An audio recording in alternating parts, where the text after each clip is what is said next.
Olá pessoal, tudo bem? Eu sou a Paula Balestrin, professora de Química aqui da URI, Campus Frederico Westphalen, e hoje a gente tem mais um encontro para falar sobre cinética química.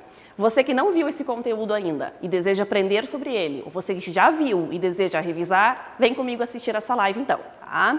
Cinética química, pessoal. No decorrer da aula de hoje, o que vocês vão revisar ou vão aprender então comigo? A gente vai falar um pouquinho sobre o que é cinética. Vamos entender o que é velocidade de uma reação química, a velocidade média de uma reação, como que as reações ocorrem, fatores que influenciam então na velocidade dessa reação. Então vamos lá. Pessoal, algumas perguntinhas que a gente às vezes corriqueiramente a gente se depara com essas perguntas, mas a gente não raciocina o porquê que elas acontecem. Vocês já se perguntaram por que a gente guarda alimentos na geladeira, no congelador? Qual é a função de um catalisador automotivo? Já ouviram falar em catalisadores? Por que usamos panela de pressão? Aqui cortou com a minha figura, mas por que a gente usa a panela de pressão para fazer cozimento de alimentos? Que ele acelera o cozimento. Por que essas perguntas estão relacionadas com a minha aula hoje? Porque a cinética química responde elas. Então vamos lá entender um pouquinho sobre ela. Pessoal, cinética química é o ramo da química que estuda a velocidade da reação química, ok? E fatores que vão influenciar nessa velocidade. Vocês já imaginaram uma indústria química que precisa de um produto que nós vamos consumir, esperar uma reação acontecer de repente um dia para essa reação terminar? Será que isso seria viável? Então a química, ela consegue solucionar problemas como esse, reações que talvez demorariam muito, a gente consegue acelerar, aumentar a velocidade delas. Como exemplo, tomei como base a produção da amônia, NH3. Se nós observarmos a produção do NH3 da amônia, ela parte da reação do nitrogênio, pessoal, gasoso, com o hidrogênio gasoso. Esse nitrogênio aqui vem do ar atmosférico, tá? Só como curiosidade, essa é uma reação que produz amônia e essa amônia é a base, por exemplo, para a produção de fertilizantes nitrogenados. Então tá aí o que eu comentei, se vocês já imaginaram, nós demorarmos para ter essa reação pronta e a nossa agricultura precisando de fertilizantes, não, nós não podemos esperar isso. Essa é uma reação que, por exemplo, utiliza catalisador, que a gente já vai ver o que é, para acelerar essa reação. Nesse gráfico aqui, pessoal, estou tentando ilustrar para vocês o seguinte. Se nós observarmos primeiro na reação, os reagentes vão ser consumidos com o passar do tempo e vão dar origem a produtos. Então é óbvio que se nós extrapolarmos aqui um gráfico de quantidade ou concentração, tá, desses reagentes e desse produto em função do tempo que a reação demora para acontecer, nós começamos então com certa quantidade ou concentração de reagente e com o passar do tempo esta quantidade vai diminuir. Por quê? Porque eles são consumidos. Consumidos para quê? Para dar origem aos produtos. Então eu não tenho, antes de iniciar a reação, o produto, obviamente, eu não tenho amônia. Mas à medida que a reação vai acontecendo, vai haver a formação desses produtos. E tudo isso tem uma velocidade, cada reação, enfim, algumas são muito lentas, algumas são rápidas, cada uma tem as suas particularidades. Muito bem, vamos falar um pouquinho sobre velocidade da reação então. O que seria essa velocidade? Nada mais é do que a variação da concentração de uma determinada substância da reação. Aqui eu coloquei reagente como R, mas poderia ser, tomando como base o mesmo exemplo anterior, poderia ser, pessoal, a variação da concentração da amônia, a variação da concentração do hidrogênio ou a variação da concentração do nitrogênio, tá? Em função dividido pela variação do tempo, ou seja, quanto tempo levou para serem consumidos os meus reagentes, ou quanto tempo levou para ser produzida a amônia. Isso é velocidade média, tá? Então, se nós pegarmos esse exemplo aqui, considerando velocidade para produzir amônia, nós teríamos então a variação da concentração da amônia pelo intervalo de tempo que levou para ser produzido esta amônia, este produto. Vamos fazer um exemplo então, tá? Eu ainda estou com a mesma reação. Vamos pegar como exemplo então ainda a produção da amônia. Se nós observarmos, aqui nós temos alguns dados que apresentam tempo em segundo e em relação a cada tempo nós temos a concentração de N2, pessoal. Então é em relação a este reagente aqui, ok? em mol por litro. Esses dados, pessoal, são dados hipotéticos, tá? Nada obtido experimentalmente. Foram valores jogados aí para a gente verificar. Não significa que esta reação aconteça com estes valores, ok? Então, o que a questão está me pedindo? Qual é a velocidade média de consumo deste cara aqui, DN2? Veja que eu não quero da amônia, eu poderia perguntar de qualquer um, mas eu estou pedindo do N2. Entre o tempo de 15 e 5 segundos. Então, entre esse intervalo aqui, qual é a velocidade média? Então, a gente pode fazer esse cálculo, pessoal. Lembrando que velocidade média vai ser a variação da concentração do N2, porque é dele que eu estou falando, dividido pela variação ou pelo intervalo de tempo, ok? Velocidade média igual. No intervalo que a questão está me pedindo, que é de 5 a 15, vocês observem o seguinte, pessoal. Com o passar do tempo, a concentração foi diminuindo. Óbvio, porque eu estou falando de um reagente.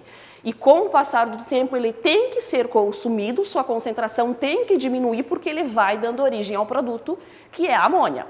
Então, dentro deste intervalo de tempo aqui, eu tive uma variação de 0,01 mol por litro, e caiu para 0,003 mol por litro. Então, vamos colocar aqui, 0,01 menos 0,003, dividido, então, pela variação do tempo, que foi entre 15 e 5 segundos, tá? Que é o que o problema está me pedindo. Se nós observarmos, então, isso, nós vamos obter uma velocidade de 7 vezes 10 na menos 4 mol por litro por segundo. Quer dizer que, pessoal, dentro desse intervalo de tempo, a cada segundo foi consumido esta quantidade de N2. Então, isso é velocidade média de uma reação, que a gente poderia estar expressando em relação a qualquer um dos reagentes ou produtos da reação aí. Muito bem, entendido que é velocidade média, pessoal, tem uma outra coisa que nós precisamos entender. Como que as reações ocorrem, tá? Nesse exemplo aqui, eu peguei a reação de produção do ácido iodídrico, HI. Vejam que essa reação está acontecendo entre o H2 e o I2, gás hidrogênio e o iodo, ok? Muito bem, se nós observarmos aqui, molécula do H2, molécula do I2. Essas moléculas precisam ser quebradas para que esses átomos se reorganizem e dê origem às moléculas dos produtos. Como que isso acontece?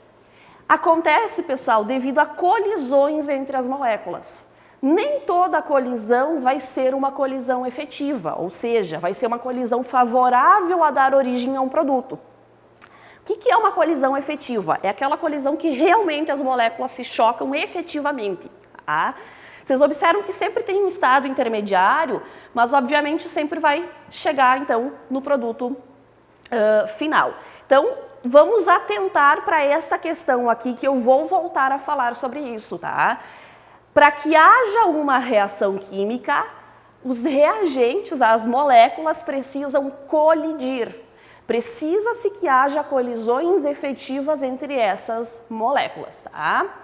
Como eu comentei, pessoal, nem sempre as colisões são efetivas, tá? Olha só, as duas moléculas que a gente representou antes, o I2 e o H2, duas possibilidades. Essas colisões podem ser eficazes e elas podem ser não eficazes. Quando ela não for eficaz, ela nem sempre vai dar origem ao que eu quero, que é o meu produto. Se nós observarmos, a ilustração está bem didática. Observem que aqui as moléculas realmente se chocaram. E aqui houve um esbarrão, tá? Então eu necessito que haja esta colisão aqui, ó, que ela seja realmente eficaz, tá? E a cinética, pessoal, ela favorece, ela consegue mexer nisso aqui, nessa colisão. Se eu tiver uma reação que for lenta ou que isso aqui esteja acontecendo, tem alguns fatores que eu consigo mexer para que eu favoreça a colisão eficiente, tá? Para que vocês consigam me entender um pouco mais, olhem essas duas imagens aqui. Qual é a colisão mais eficiente? Com certeza é desses dois veículos, tá?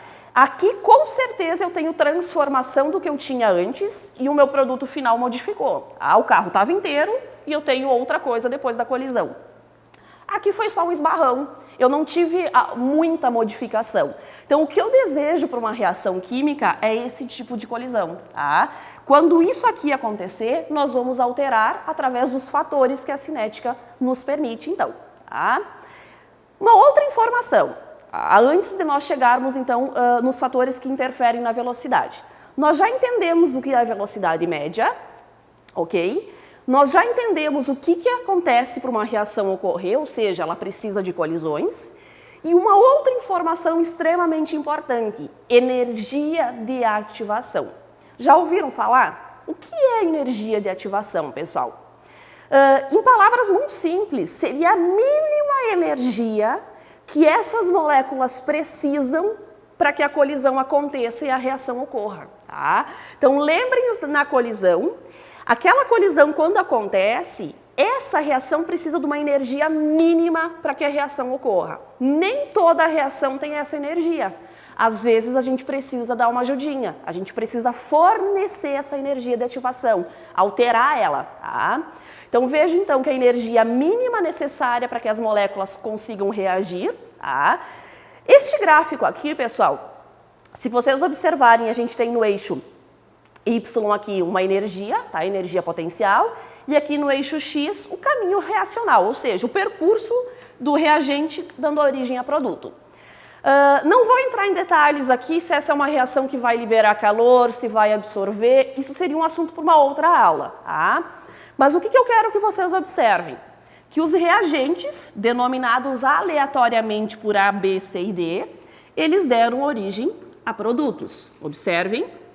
A, C, B e D. O que é essa lombada aqui, pessoal, que nós vamos voltar a falar sobre ela? Essa lombada, se eu estou aqui falando de energia, ela é a energia de ativação, ou seja, a quantidade de energia que esses reagentes precisaram para a reação acontecer, a energia mínima que eles precisaram. Transformou-se no complexo ativado e deu origem a produtos, tá? Vamos voltar a falar sobre energia de ativação. Muito bem. Pessoal, agora sim, quais são os fatores que vão poder influenciar na velocidade de uma reação? Quando a gente tem aquele caso da reação que vai demorar horas ou talvez dias para acontecer, o que é possível ser feito, quimicamente falando, dentro de uma indústria, enfim, para que eu modifique a velocidade? Há casos que eu precise retardar, porque a velocidade pode ser muito rápida, tá? E nem sempre eu preciso acelerar, pode ser os dois casos. Mas os principais fatores são temperatura, ou seja, a temperatura pode influenciar na velocidade de uma reação química, concentração dos reagentes influencia na velocidade, pressão também influencia, catalisadores, lembram lá no início eu falei de catalisador automotivo, lembram? O que são catalisadores? Já vamos ver. E superfície de contato.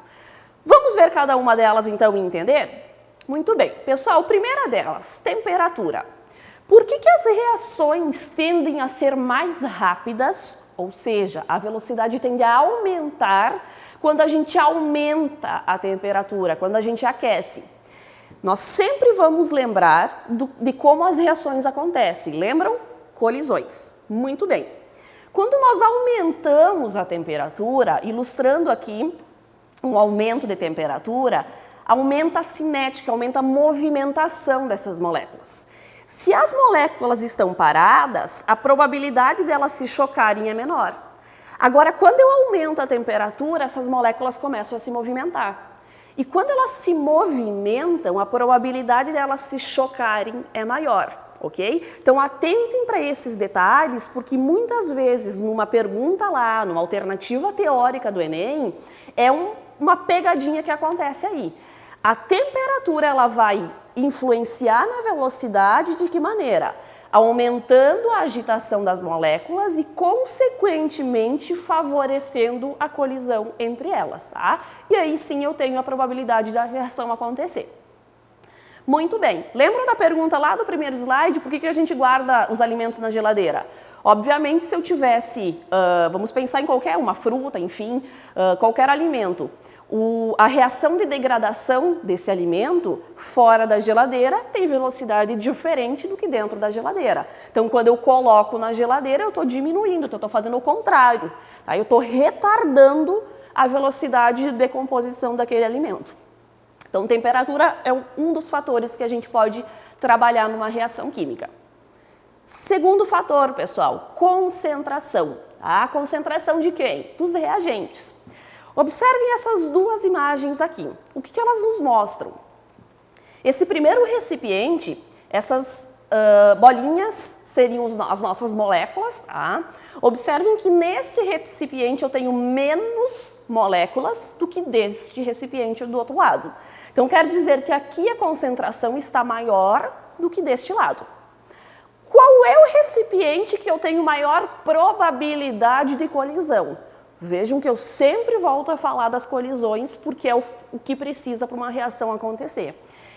Com certeza, onde eu tenho um número maior de moléculas, onde eu tenho uma concentração maior, eu tenho uma maior probabilidade dessas moléculas colidirem. E aí sim a reação acontece. Costumo brincar com os meus alunos que é a mesma coisa que nós estivéssemos numa festa. Óbvio que nessa época de Covid-19 não estão acontecendo, mas imagine que nós estivéssemos numa festa, num local fechado. Quanto maior o número de pessoas lá dentro desse local, maior a probabilidade de nós nos esbarrarmos, de nós nos batermos, encostarmos um no outro. Agora, 2, 3 pessoas numa sala grande, com certeza a gente não vai se bater. Tá? A mesma explicação vale para moléculas, vale para concentração. Eu aumento a quantidade de moléculas, eu aumento a probabilidade de colisão e, consequentemente, eu estou interferindo na velocidade. Muito bem, vamos lá para o terceiro fator, pessoal, pressão. Por que a pressão influencia na velocidade? De que maneira ela influencia? 3 recipientes aqui mostrando para vocês o seguinte. Imaginem que seja um recipiente hermeticamente fechado, tá? Esse sistema aqui em cima, esse êmbolo, fosse como eu conseguisse aplicar pressão, então é o que está acontecendo nas próximas imagens. Eu vou aumentando a pressão, ó, vou aumentando a pressão. O que vai acontecendo com o volume? Ele vai diminuindo. Pressão e volume é inversamente proporcional, tá? Olha só. Aumento a pressão, o volume diminui. O que aconteceu? As moléculas continuam aqui dentro. Porém, eu diminui o espaço que essas moléculas estão ocupando.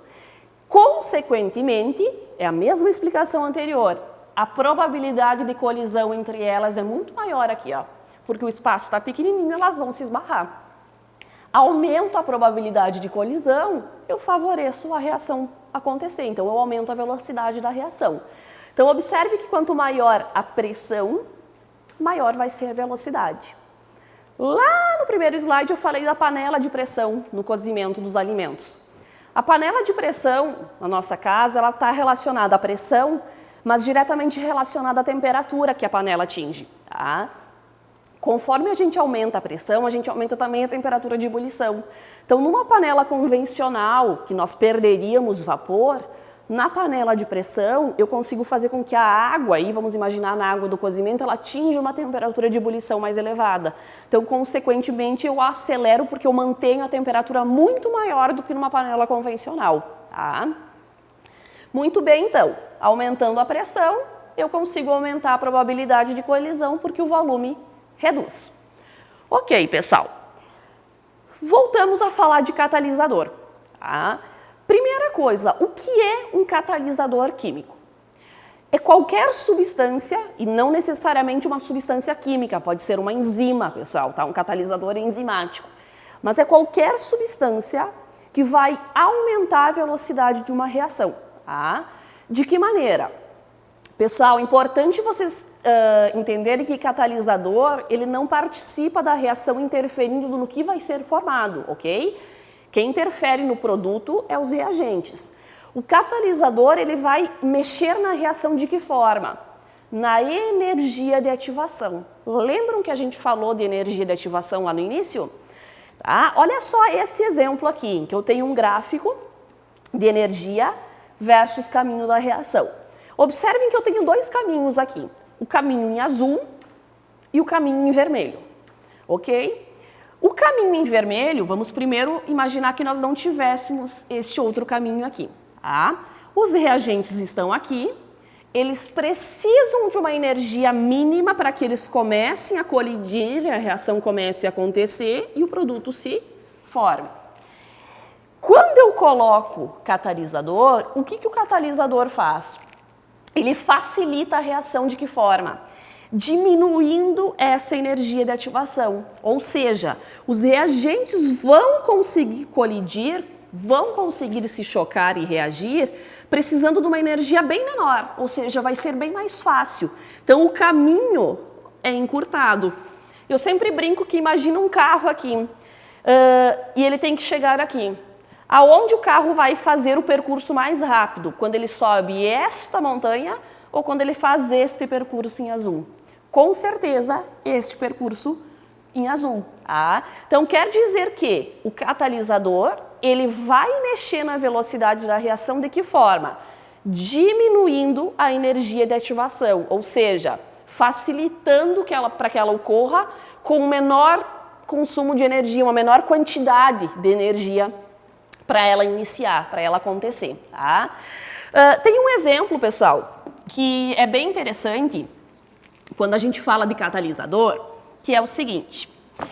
Todo mundo conhece água oxigenada, ok? A água oxigenada, ela nada mais é do que o peróxido de hidrogênio. H2O2, a fórmula dela. A gente encontra água oxigenada em farmácias, supermercados, a gente encontra água oxigenada cremosa, a gente encontra água oxigenada aquela para asepsia de ferimentos líquida. Claro que ela não está concentrada, tá? Ela está em solução, mas é o peróxido de hidrogênio que a gente conhece. O peróxido de hidrogênio, pessoal, a reação de decomposição dele dá origem a água e dá origem a gás oxigênio. Tá? Essa é uma reação muito lenta. Tanto é que ela é lenta, se ela fosse rápida, quando eu compraria a água oxigenada do mercado, enfim, ou na farmácia, se ela fosse uma reação muito rápida, eu praticamente não teria tempo de usar o peróxido, porque eu teria o quê? Eu teria água e oxigênio que a gente perderia, se essa reação fosse rápida. Tá? Então, ela é uma reação bastante lenta. Para que eu utilizo? Vou dar um exemplo para vocês de como um catalisador funciona acelerando. Quando a gente tem um ferimento, a gente acaba usando água oxigenada, uma das alternativas, para fazer a asepsia desse ferimento, ok? Bom, o ferimento tem sangue. O que acontece visualmente quando a gente coloca água oxigenada? Geralmente forma aquela espuminha que o pessoal fala, aquela efervescência, né? Nada mais é do que a decomposição do peróxido. E essa espuma que a gente observa é em função deste cara aqui, ó, gás sendo formado aí. Mas por que se forma? Por que o peróxido se decompõe quando eu coloco ele no ferimento? E se eu colocar ele na minha... Faça um teste em casa, quem tiver. Colocar ele na mão aqui, que não tiver nenhum ferimento, não acontece isso. Se eu colocar em cima da mesa, gotejar um pouquinho de água oxigenada, não vai acontecer isso. O que tem no ferimento que faz com que o peróxido se decomponha, pessoal? Existe uma enzima no sangue chamada catalase. Essa enzima, ela funciona como catalisador, um catalisador enzimático. Tanto é que essa enzima acelera a velocidade dessa reação e faz com que o peróxido se decomponha muito rapidamente. Um outro local que dá para encontrar essa enzima é na batatinha. Vocês podem cortar a batatinha ao meio e pingar a água oxigenada. Vai acontecer a mesma coisa, porque na batatinha tem essa enzima catalase. Tá? Então, observem que o catalisador, ele acelera a velocidade de uma reação. Tá? Aqui eu estou colocando também uma ilustração para mostrar para vocês, ó, um caso de uma reação sem o catalisador enzimático e o caso de uma reação com o catalisador enzimático, com a enzima. Observem que o caminho do catalisador ele é facilitado. A mesma menção que eu fiz no gráfico anterior. Se eu fizesse sem o catalisador, com certeza é muito difícil chegar no final, ou quem sabe eu nem chegaria, tá? Que é o exemplo dessa reação aqui, muito lenta. Sem catalisador, por exemplo, ela é bem difícil de ser observada, tá?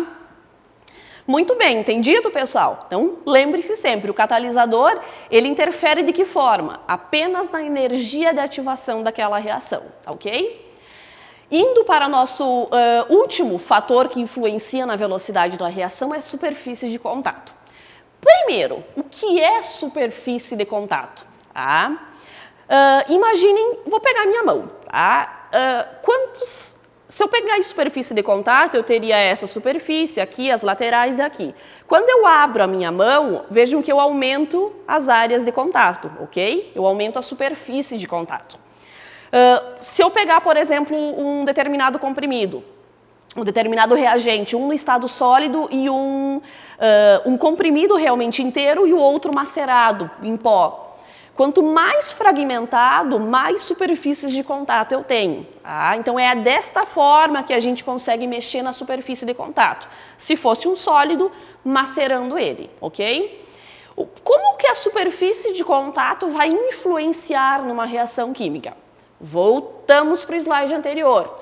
Lembram que eu falei que uma reação acontece mediante colisões efetivas. Ok, se eu aumento a superfície de contato dos reagentes, eu tenho mais áreas para contato, ok? Eu aumento a probabilidade ou a frequência de colisões.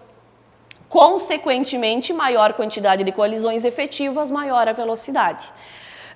É como se fosse pegar o exemplo de um lençol e eu vou colocar ele no varal para secar. Se eu dobro o lençol várias vezes e penduro ele no varal, eu tenho pouca área de contato para essa água evaporar com o calor, com o vento, enfim. Agora eu faço um outro experimento. Eu pego esse lençol e eu estico todo ele no varal.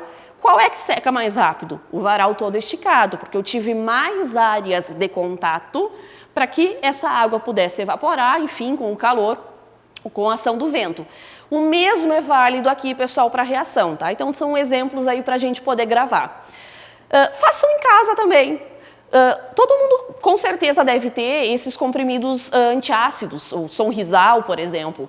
Experimentem pegar 2 copos, coloca o Sonrisal comprimido inteiro dentro de um copo e cronometra no celular quanto tempo leva para esse comprimido dissolver todo ele.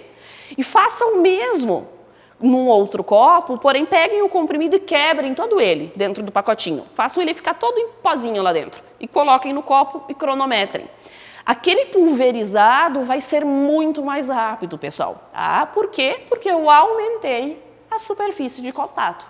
Então vejam como a química é fascinante. Em pequenos atos do dia a dia, nós temos explicações químicas por trás disso, ok?